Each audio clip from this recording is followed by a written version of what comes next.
75,000. So, sige po, process po natin to ngayon, sir. Ito po, sir, yung monthly natin ay 6,342 po. So, ayun, pasok na, sir. Sir, pumasok na po, ha. Thank you very much, sir. God bless po.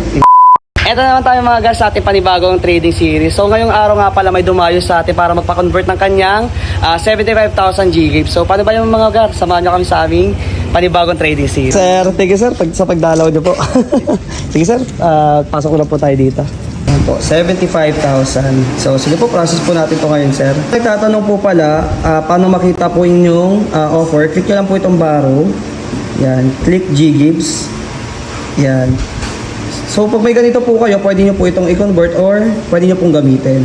So process natin sir. Gawin natin, click na natin itong 75,000. Next na. So ito po sir yung monthly natin ay 6,342 po. So gagawin na natin, click lang natin itong click agree, then pay with G-Gifts po.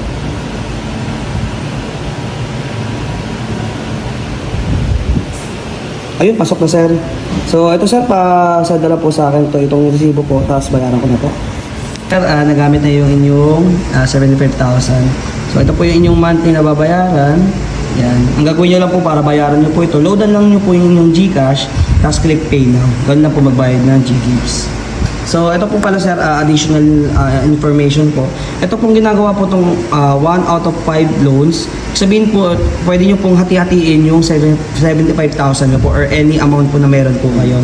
So ito po yung parang chances nyo para gamitin si G-Gift. So hindi po siya, ibig sabihin na 75,000, pwede mo siyang hatiin ng 10. Kung ano lang po yung nakalagay po dito at ilang pong minimum to spend, yun lang po yung pwede nyo pong gastusin.